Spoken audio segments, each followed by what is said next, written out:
સામાજિક તત્વોએ પોલીસ ઉપર પથ્થરમારો કર્યો અને સાહેબની ગાડી ઊંધી નાખી અને તોફાન કરવાનું ચાલુ કર્યું. એ આમ તો ખેડૂતનું સંમેલન હતું, પણ જોતા બધું પબ્લિક જોતા એવું લાગ્યું કે આમ આદમી પાર્ટીનું હોય એમ.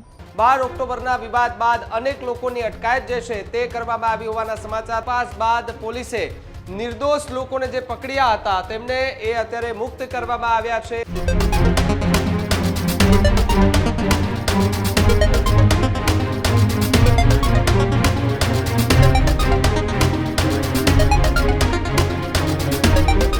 સમાચારમાં આગળ બોટાદની કે જ્યાં બોટાદમાં છેલ્લા 5 દિવસથી જે બબાલના દ્રશ્યો સામે આવતા હતા અને મેં ખાસ કરીને જે 48 કલાકથી જે દ્રશ્યો સામે આવ્યા હતા કે જે બોટાદમાં એપીએમસીમાં જે કપાસની અંદર કડદો કરવાને મામલે ખેડૂતો જે રસ્તા પર ઉતરી આવ્યા હતા, આમ આદમી પાર્ટીના નેતાઓએ જે આંદોલન કર્યું હતું, ત્યારબાદના સૌથી મોટા સમાચાર 12 ઓક્ટોબરના વિવાદ બાદ અનેક લોકોની અટકાયત જે છે તે કરવામાં આવી હોવાના સમાચાર. તો બીજી તરફ હળદડ ગામના એ સરપંચ સહિત આગેવાનોએ અનેક રજૂઆતો કરી હતી અને નિર્દોષ લોકો જે છે તેમને પણ પોલીસ પકડી ગયો અને આરોપ લગાડવામાં આવ્યા હતા.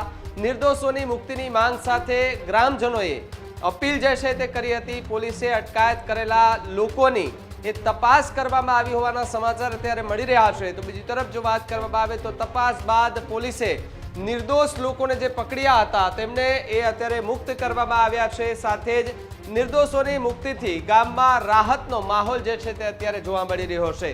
બીજી તરફ વાત કરવામાં આવે તો હળદડ ગામમાં તણાવ બાદ ફરી એકવાર શાંતિનો માહોલ જે છે તે જોવા મળી રહ્યો છે. અલગ અલગ જે શેરી અને આસપાસના જે વિસ્તારો છે ત્યાં પોલીસનો ચુસ્ત બંદોબસ્ત અત્યારે જોવા મળી રહ્યો છે.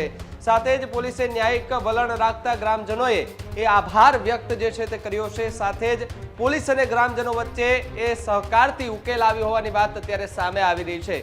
જે દ્રશ્યો ત્યારે સામે આવ્યા હતા કે બસ પર પથ્થરમારો કરવામાં આવે, પોલીસ અને ખેડૂતો આમને સામને આવ્યા હતા. ત્યારબાદ આરોપ પ્રતિ આરોપો પણ અનેક એ લગાડવામાં આવતા હતા. બોટાદની અંદર જે પીએમસીમાં આમ તો એ 15-20 દિવસથી આખો મુદ્દો એ ચર્ચામાં આવ્યો હતો, પરંતુ છેલ્લા 3-4 દિવસથી આ આખા મુદ્દાને લઈને વધુ આક્રમક રીતે એ ખેડૂતો જોવા મળ્યા હતા. તો એની અંદર આમ આદમી પાર્ટીની એન્ટ્રી થઈ હતી, ત્યારબાદ કોંગ્રેસની એન્ટ્રી થઈ હતી અને આ બાદ એ ખેડૂતો જે નિર્દોષ હતા તેમને પણ એ અટકાયત કરવામાં આવી હતી. તેમને મુક્ત કરાવવા માટે ગ્રામજનોએ અનેક રજૂઆતો કરી હતી. ત્યારબાદ પોલીસે એમને છોડ્યા છે અને એ લોકોને મુક્ત કરતાની સાથે જ અત્યારે ગામમાં પણ રાહતનો માહોલ જે છે તે જોવા મળી રહ્યો છે. ત્યારે લોકોને મુક્ત કરતાની સાથે જ ગ્રામજનો શું કહી રહ્યા છે આવો સાંભળીએ. જમો ડેનિયલભાઈ ભાવસંગભાઈ. કયું ગામ? હળદર. શું હતું હળદરમાં કાલે? હળદરમાં કાલે મીટિંગ હતી, પણ મીટિંગમાં જોવા મળ્યું તો શેની મીટિંગ હતી? મીટિંગ આમ ખેડૂતની હતી, ખેડૂત મીટિંગ હતી, પણ જોવામાં તો એવું લાગ્યું કે ખેડૂતની મીટિંગની જગ્યાએ આપની મીટિંગ થઈ ગઈ હોય એવું લાગ્યું મને. શું બન્યું હતું મીટિંગમાં? મીટિંગમાં તો ના તાત્કાલિક અઢળક પબ્લિક ભેગું થઈ ગયું એટલે એના પોલીસ બંદોબસ્ત આવ્યો એટલે અમુક ગામના માણસો હતા કે બહારના હતા? બધા બહારના માણસો હતા. ગામના તો બધા નિર્દોષ હતા. બહારની પબ્લિક અમુક સામાજિક તત્વોએ પોલીસ ઉપર પથ્થરમારો કર્યો અને સાહેબની ગાડી ઊંધી નાખી અને તોફાન કરવાનું ચાલુ કર્યું. પછી પોલીસ બંદોબસ્ત વધારે આવી ગયો અને એમે વધારે પડતા નુકસાનથી બચી ગયા.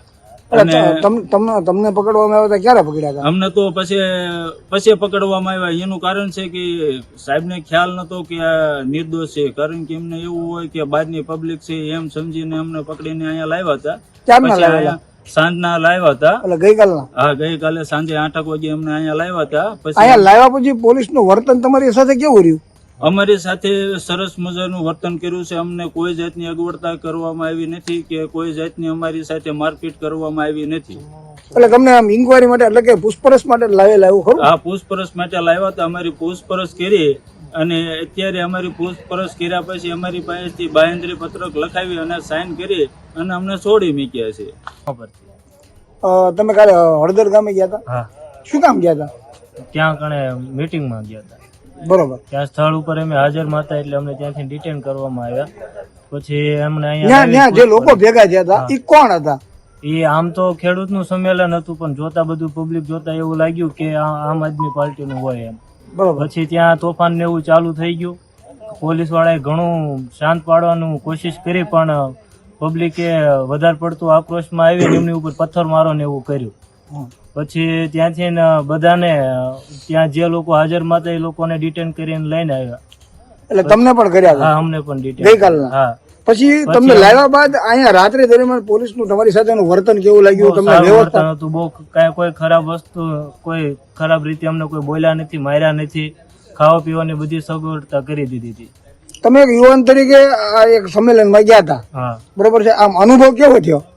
બહુ ખરાબ અનુભવ હતો સાહેબ. એટલે આવા રાજકીય જે કઈ તંત્ર હોય જવાય, પણ કોઈ એવું કઈક સામાજિક કાર્ય હોય તો ખેડૂતનું ને એનું કોઈ વાત હોય તો જવાય, પણ કોઈ આવા રાજકીય કાર્યમાં ન જવાય. પણ એવું નથી લાગતું કે આ આખો સ્ટન્ટ હતો એમ આખો હા, રાજકીય? જોતા તો એવું લાગ્યું છે. મારું નામ જમોડ મનસુખભાઈ. મનસુખભાઈ, હાલ તમે પોલીસ મથકે આવ્યા છો, શું કામ આવ્યા છો? ગઈકાલે અમારા ગામમાં એક બનાવ બન્યો હતો. આમ આદમી પાર્ટીના કાર્યકર્તાઓએ એક અચાનક મિટિંગ કરી હતી. એ મિટિંગ અમારા ગામમાં નથી થવાની, માર્કેટિંગ યાર્ડમાં થવાની, પણ અહીંયા કરી અમારા ગામમાં. પછી અહીંયા ઘર્ષણ ઊભું થયું હતું. આમ આદમી પાર્ટીના કાર્યકર્તાઓ કે પોલીસ ઉપર પથ્થરમારો કર્યો અને પોલીસ અને કાર્યકર્તા વચ્ચે ઘર્ષણ થયું. પણ એ જ સમયે મારા બે ભત્રીજા બોટાદ હીરામાં કામે આવે છે. એ ભત્રીજા નાથી નીકળે એને ઘેરે પહોંચ્યા ને તો પછી શંકાના દાયરામાં હોય એ રીતે પોલીસે એને જપ્ત કર્યા હતા. પણ અમે એવી રજૂઆત કરી હતી કે જો નિર્દોષ માણસો હોય કે નહીં એને તમારે છોડી દેવા, અને તમતાર ગુનેગાર હોય તો એને તમારે અટકાયત કર્યો. એટલે મારા ભત્રીજા નિર્દોષ હતા, એને છોડી મૂક્યા છે. જે અમે કીધું. આપની શું જવાબદારી છે? ગ્રામ પંચાયતમાં કઈ જવાબદારી છે આપની? હું ગ્રામ પંચાયતમાં પૂર્વ સરપંચ તરીકે ફરજ બજાવતો હતો. જે ઘટના આખી બની છે એને આ જે ઘટના બની હા. એમાં ઘણા બધા આવા તમારા ભત્રીજા સહિત કેટલાક લોકો આવા નિર્દોષ છે અને પોલીસે છોડ્યા? આશરે લગભગ 60 થી 65 લોકોને છોડ્યા. પછી ભત્રીજા તમને મળી ગયા ત્યારબાદ આમ પોલીસ દ્વારા કોઈ ટોર્ચર કર્યું હોય કે એવી કોઈ ફરિયાદ કરી? ના ના, એને મેં એને પૂછ્યું હતું, પણ બે એવું કીધું કે ના ના, અહીંયા આવ્યા પછી અમને કોઈ ટોર્ચર કર્યો નથી. કેવી લાગી આમ એકંદરે કામગીરી પોલીસ? પોલીસની કામગીરી સારી લાગી. Healthy life is very important, पर टेस्टी लाइफ भी तो जरूरी है ना बॉस. समोसा चाट से है प्यार, पर एसिडिटी से कैसे रहोगे दूर यार. Wait, we have a 3-step solution.